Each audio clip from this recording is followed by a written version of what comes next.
Muy buenas noches y buenos días a los que vean este mensaje, ya sea de noche, ya sea de día. Dios los bendiga grande y poderosamente. Vamos en esta noche a seguir la segunda parte del tema de Juan el Bautista, la que vimos hace unos días atrás. Invitamos a todos los amigos y hermanos a suscribirse a su canal proclamando lo establecido. Nosotros vamos a lecturar en Mateo 3, 7 al 12. Dice su palabra, cuando en su palabra habla del capítulo 3 del 7, al ver él que muchos de los fariseos y de los saduceos venían a su bautismo, les decía, generación de víboras, ¿quién os enseñó a huir de la ira venidera? Haced pues frutos dignos de arrepentimiento. Y no penséis decir dentro de vosotros mismos, a Abraham tenemos por padre, porque yo os digo que Dios puede levantar hijos a Abraham aún de estas piedras. Y ya también el hacha está puesta a la raíz de los árboles. Por tanto, todo árbol que no da buen fruto es cortado y echado en el fuego. Yo a la verdad os bautizo en agua para arrepentimiento, pero el que viene tras mí, cuyo calzado yo no soy digno de llevar, es más poderoso que yo. Él os bautizará en Espíritu Santo y fuego. Su aventador está en su mano y limpiará su era y recogerá su trigo en el granero y quemará la paja en fuego que nunca se apagará. Esta es la segunda parte, como le decía, del mensaje del llamado de Juan, y que vimos la semana pasada, que Juan salió en el tiempo indicado por Dios, que Juan salió del lugar de donde sale del desierto. Hablábamos en la cita bíblica, dice que su vestimenta y su alimentación era muy sencilla. Usted lo puede leer en el capítulo 3, cuando habla de Juan. Su mensaje solo estaba comprometido con Dios. Sea rey, fariseo, saduceo y la gente que le volvía la espalda a Dios, él siempre le llamaba la atención. Juan venía de estar a solas con Dios. Eso quiere decir comunión que tenía Juan con Dios antes de presentarse a los hombres. Vino con el único propósito de anunciar aquel que había de venir. Hoy vamos a ver qué implicaba el mensaje de Juan y lo vamos a ver en 3 puntos. Primero, el mensaje de Juan era una amenaza. Este mensaje, siempre que él predicaba, había una amenaza, pero también había una promesa. Y su mensaje estaba lleno de ilustraciones vividas. Juan llama a los fariseos y a los saduceos raza de víboras y les preguntó, ¿quién los aconsejó a usted de huir de la ira venidera? Y él presenta, puede ser que aquí hayan 2 imágenes, porque dice que Juan conocía, la primera imagen es que Juan conocía el desierto, por eso lo describe tan perfectamente. En dicho lugar, en algunos sitios habían hierbajos y espinos secos por la falta de humedad. Algunas veces se producía un fuego que se extendía rápidamente por la hierba seca y los arbustos resecos como la yesca. Y al venir el fuego se escabullían las serpientes y los alacranes y todos los animalejos que tenían su hábitat en la poca maleza disponible. El río de fuego los echaba de las guaridas y ellos corrían huyendo para no quemarse. La segunda imagen que puede que presente esta, cuando él le dice quién los aconsejó a huir de la ira venidera, Juan le decía a los fariseos y a los saduceos. La segunda imagen es que hay muchos animalillos en un campo de trigo. Hay ratones de campo, ratas, conejos, pájaros, pero cuando llegan los segadores, los echan de sus nidos y guaridas y como el campo queda al descubierto, tienen que huir para salvar sus vidas. Estas 2 escenas pensaba Juan. Si los fariseos y saduceos venían buscando el bautismo, eran como esas alimañas escabulléndose del fuego, que se les echaba encima o de la hoz del segador que estaba poniendo a fin su precaria seguridad. Juan les dice, ¿por qué ustedes alegan que son hijos de Abraham, que piensan que por eso se van a salvar. Porque para los judíos, Abraham era el único, tan único en su bondad y en el favor de Dios, que sus méritos bastaron, no solo para él, sino para la descendencia de él, y eran suficientes para los malvados. O sea, ellos estaban tan seguros así, hagan lo que hagan. Ellos pensaban que se iban a salvar por ser hijos de Juan. Los judíos creían que por el simple hecho de ser judíos no tenían que hacer mérito propio y pensaban que ya estaban salvos en la vida venidera. Decían todos los israelitas que tenían segura su porción en el mundo venidero, porque Abraham se sentaba a la puerta de la Gehenna para darle la vuelta a cualquier israelita que resultara haber sido destinado a sus terrores. Le atribuían a los méritos de Abraham que permitían que los barcos navegaran a salvo por los mares, permitía que la lluvia descendiera sobre la tierra, hizo que Moisés pudiera acceder al cielo para recibir la Torá. Dice que los méritos de Abraham hizo que David fuera oído. Imagínense, ellos estaban tan seguros. Era ese espíritu lo que Juan reprendía. Y puede que los judíos lo llevaran al último extremo, pero siempre hay que advertir que no se puede vivir del pasado. Y eso no nos va a dejar avanzar. En el tiempo de atrás pasaba esto. En la iglesia, años atrás se vivía esto. Y ahora no podemos vivir de recuerdo. Una edad degenerada no puede esperar obtener la salvación gracias a un pasado heroico. O un mal hijo no puede cubrirse en los méritos de sus piadosos padres. Siempre tendrán su propia recompensa por sus actos. Amigo y hermano, la salvación, Juan les estaba diciendo que la salvación era personal. No porque Abraham era piadoso, yo iba a ser como israelita, iba a ser salvo. Haga lo que haga, no, hermano. Cada uno tenía que pelear su salvación. La persona que es inútil para Dios y sus semejantes corre un grave peligro y está bajo condenación. Por eso es que dice, llegará, dice, cuando Juan les enseña que por medio de una metáfora le dice, el tiempo de la cosecha va a empezar. Al final es la estación, el guarda de las viñas, de las higueras, de los olivos y pasa revista de sus árboles y corta aquel árbol que no da fruto.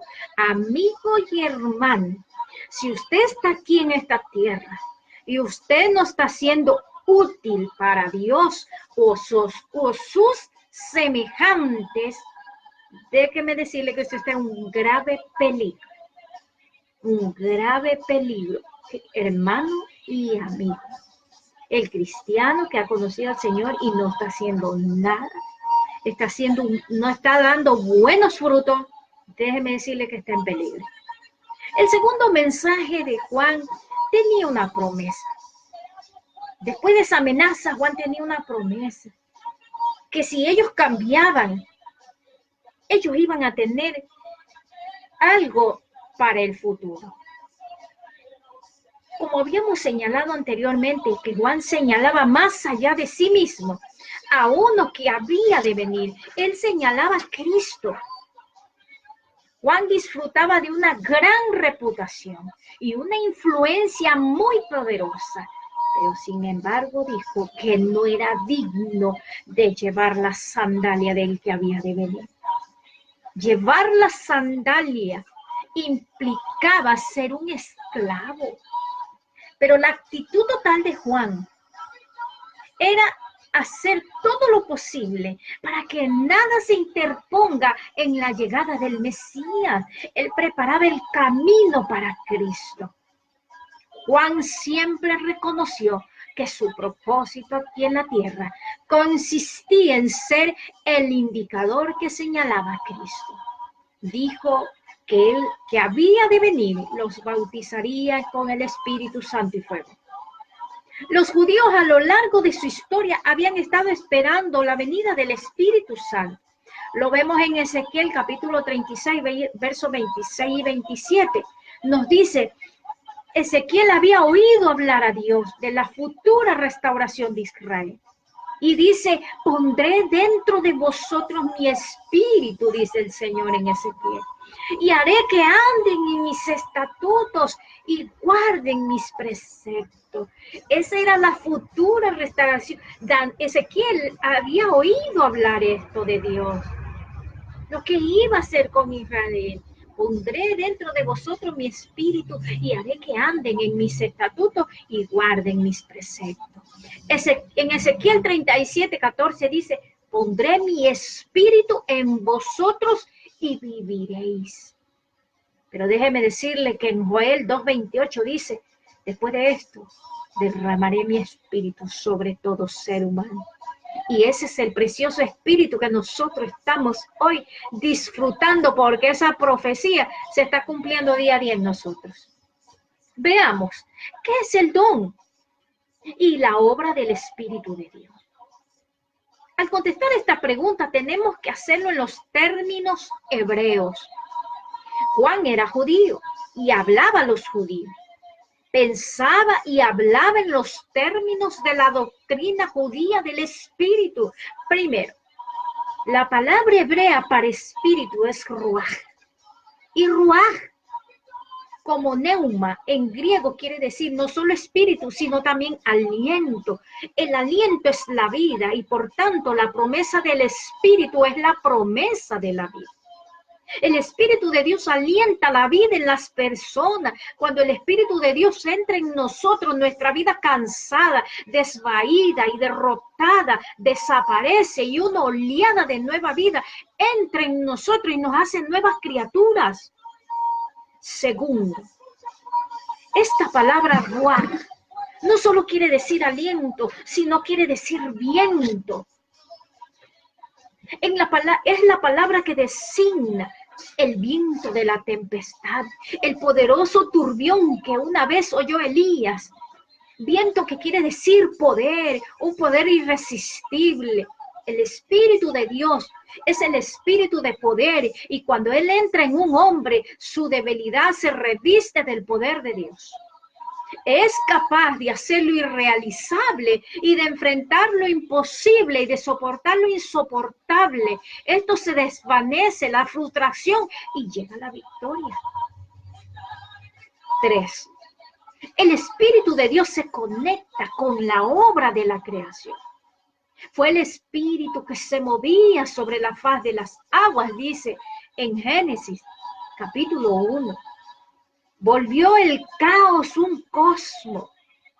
El Espíritu de Dios cambió el desorden en orden.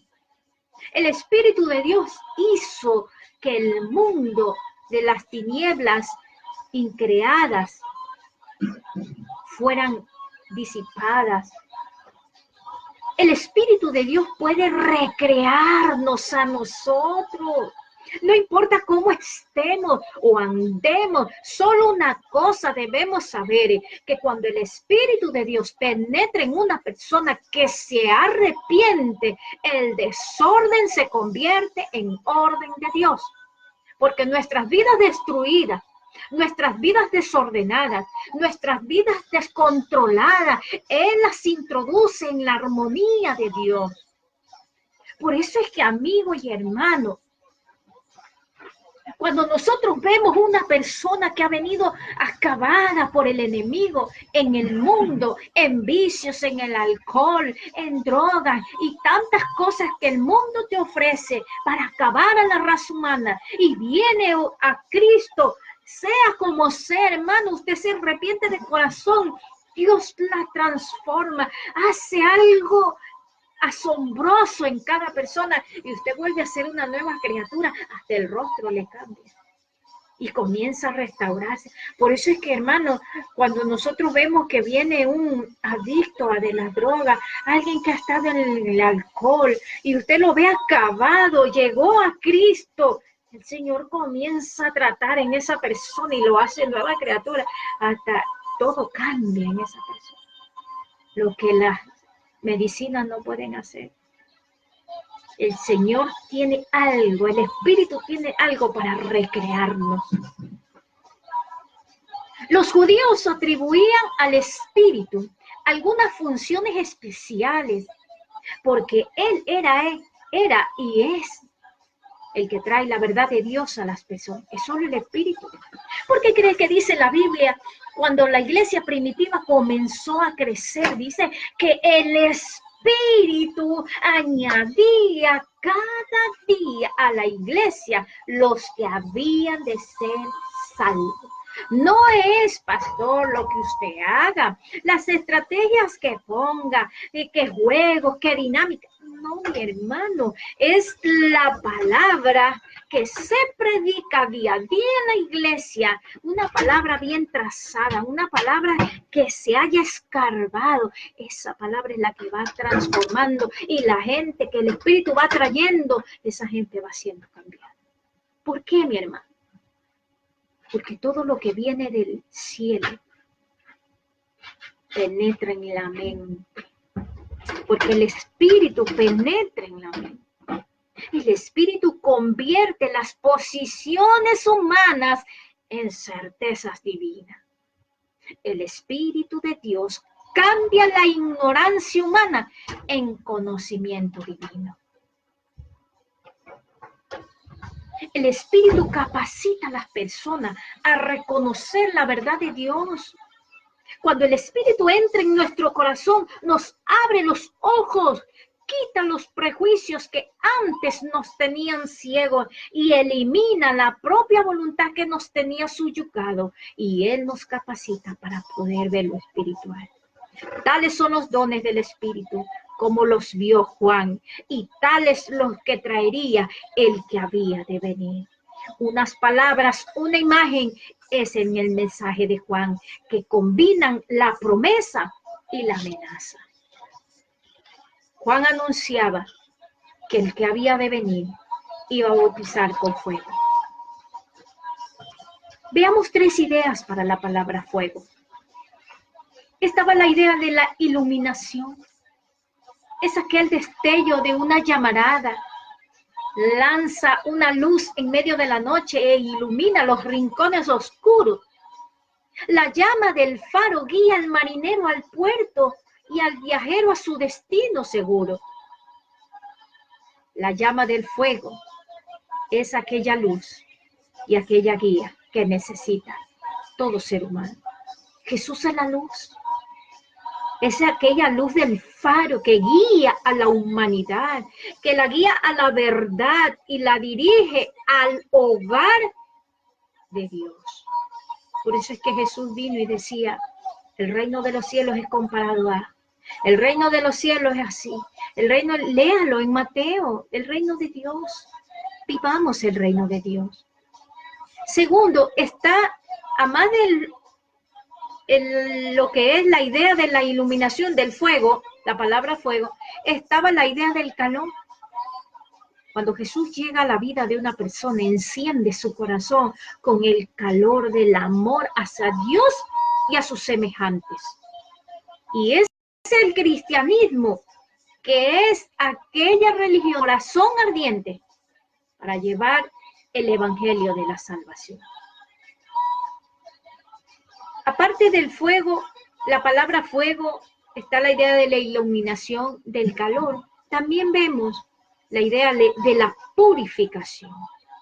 En este sentido, la purificación conlleva a la destrucción, porque la llama purifica, la llama destruye todo lo falso y la llama deja lo auténtico, porque aquella llama templa, fortalece y purifica el metal.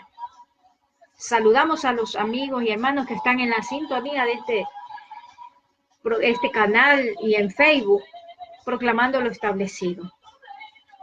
Y seguimos, cuando Cristo llega a la vida de una persona, la purga de toda la escoria del mal.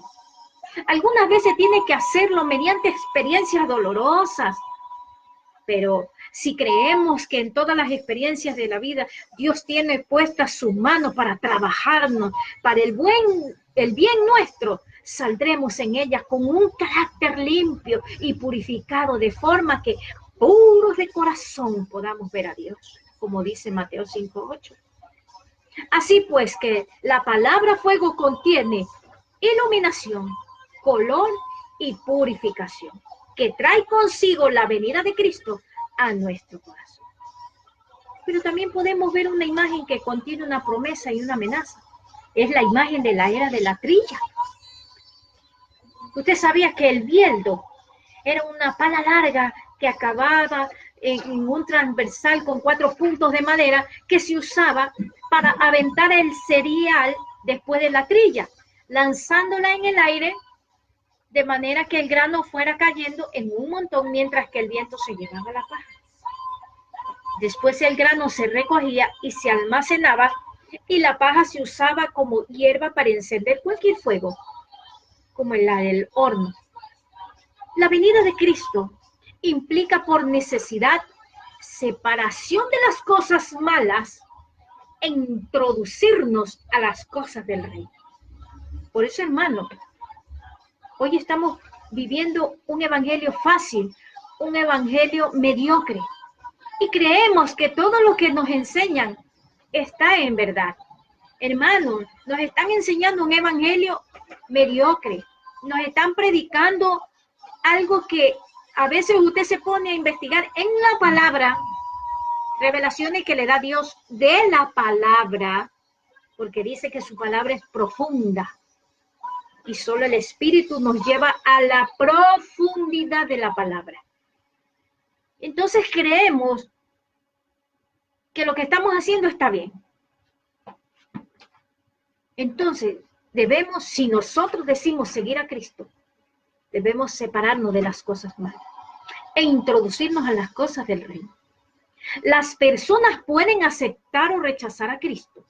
Ese es su libre albedrío, porque Dios nos ha dado a cada uno un libre albedrío. Él no quiso robar. Pero cuando se encuentren frente a frente con Él, se enfrentan con una elección que no se puede evitar.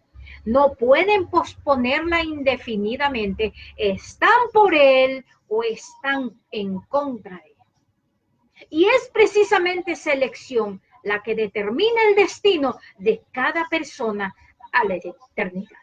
Yo elijo a Cristo, tengo vida eterna toda la vida.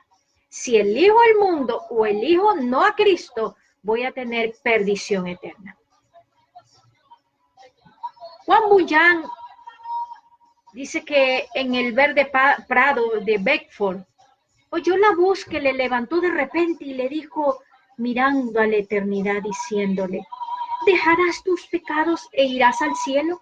¿O seguirás con tus pecados e irás al infierno? Esta es la elección de la que nadie puede evitar.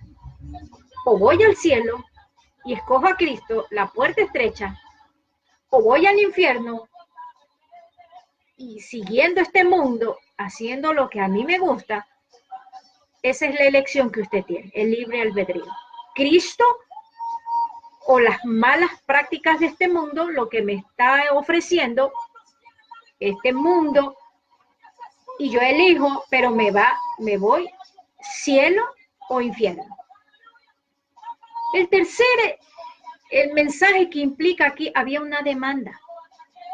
La demanda básica de su mensaje era arrepentidos, Mateo 3:2. Para los judíos el arrepentimiento era algo esencial en toda la religión y en toda la relación con Dios. El arrepentimiento, decía Mori, es la condición para recibir el perdón de Dios y ser restaurados a su favor. Para los rabinos, el arrepentimiento dice que era grande porque traía sanidad al mundo y era grande porque alcanza el trono de la gloria. La ley fue creada 2000 años después de la creación, pero los rabinos enseñaban que el arrepentimiento era una de las 6 cosas que fueron creadas antes que la ley, y eran el arrepentimiento, el paraíso, el infierno, el glorioso trono de Dios, el templo celestial y el trono del Mesías. Recorriendo las distintas partes del Antiguo Testamento, Le preguntaron primero a la sabiduría, ¿cuál sería el castigo de los pecadores? La sabiduría contestó, el mal persigue a los pecadores. Proverbios 13:21. Entonces le preguntaron a la profecía y ella contestó, el alma que pecare, esa morirá. Ezequiel 18:4. Después le preguntaron a la ley, que contestó, que ofrezca un sacrificio. Levítico 1:4. Por último le preguntan a Dios directamente y él contestó, que se arrepientan y obtendrán la expiación, que es lo que yo pido. Buscadme y viviréis, dice Amós 5:4. La palabra hebrea que se usa corrientemente para el arrepentimiento es teshuvah, que es el nombre de la raíz shuv, que quiere decir volver. Arrepentirse es volver la espalda al pecado y volvernos a Dios.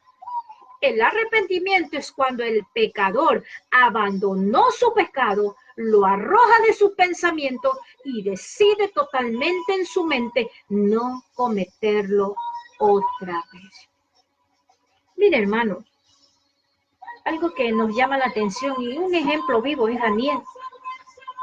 Daniel dice que él propuso en su corazón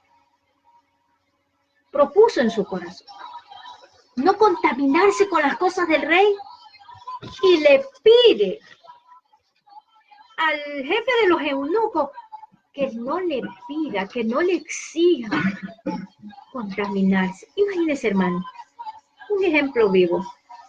A veces el mundo nos quiere llevar, no que porque ellos usan, que en mi trabajo. Hablemos un ejemplo claro. Y yo no estoy condenando a nadie, no, hermano, simplemente cosas mías que yo he vivido y cosas que el Señor nos ha hecho entender, que cuando nosotros proponemos hacer algo para Él y amarlo, déjeme decirle que todo se mueve y Dios va a hacer que todo se mueva a su favor. Estaba estudiando yo hace unos 5 o 6 años, estaba estudiando un tecnológico. Hermanos, cuando a nosotros el uniforme nos habían dicho que teníamos que usar pantalón. Y yo decía, pero ¿cómo voy a hacer? Porque yo no había usado pantalón. Y déjeme decirle, hermano, no quiero entrar en controversia con esto. Pero yo quería guardarme para el Señor. Y yo hablé con la directora. En ese tiempo, la rectora estaba en ese tiempo, Magdalena Peña. Yo hablé con ella y le expliqué mi razón. No le dije, no, que en la iglesia me prohíben, no. Simplemente le dije que yo no había usado pantalón. ¿Y qué me dijo ella? No hay problema. Pero yo tenía que ir orando. Y gracias a Dios, ella me aceptó, yo ir con mi falda. Y después las demás compañeras fueron con falda. O sea, uno le enseña. Uno, cuando quiere vivir para el Señor, vivir el reino, lo que yo hago, otros lo van a hacer para bien. Las 9 cosas necesarias para que un arrepentimiento sea de verdad, las encontraron los judíos en Isaías 1, 16 y 18. ¿Qué dice? Lavaos y limpiaos. Quitad la iniquidad de vuestras obras de delante de mis ojos. Dejad de hacer lo malo. Aprended a hacer el bien. Buscad el juicio derecho. Restituid o socorrer al agraviado, haced justicia al huérfano, amparad a la viuda. Venid luego, dice el Señor, y estemos a cuenta. Esto es cambio de mentalidad y cambio de conducta. La misericordia de Dios siempre va a estar abierta a la persona que está tan avergonzada de sí mismo que no puede mostrársele su vergüenza a nadie más que solo a Dios. Dios no es como nosotros. Yo perdono, pero no olvido. Ese es nuestro decir. Pero Dios nos perdona todo en su misericordia cuando nos arrepentimos y dice que olvida nuestros pecados y los echa al fondo del mar. Lo más maravilloso es que Dios sale a buscar al penitente para encontrarle y les dice, volveos lo más que podíais y yo saldré al encuentro hasta ese punto del camino. Ejemplo, cuando el hijo pródigo regresa, su padre lo sale a recibir para darle la bienvenida en su amor. Lucas 15:20. confesará su pecado que cometió, números 5, 6 y 7. El que oculta sus pecados, dice su palabra, no prosperará, pero el que los confiesa y se aparta de ellos, alcanzará misericordia. Proverbios 28, 13. Dios bendiga, Dios guarde a cada uno de los amigos y hermanos que gracias estuvieron escuchando esta su palabra. Saludamos a cada uno de ustedes y suscríbase a este canal, solo con el ánimo de predicar su palabra, enseñarle lo que nosotros hemos aprendido. No nos creemos maestros, no nos creemos, simplemente queremos predicar su palabra, ya que a eso nos ha llamado Dios. Dios le bendiga, Dios le guarde.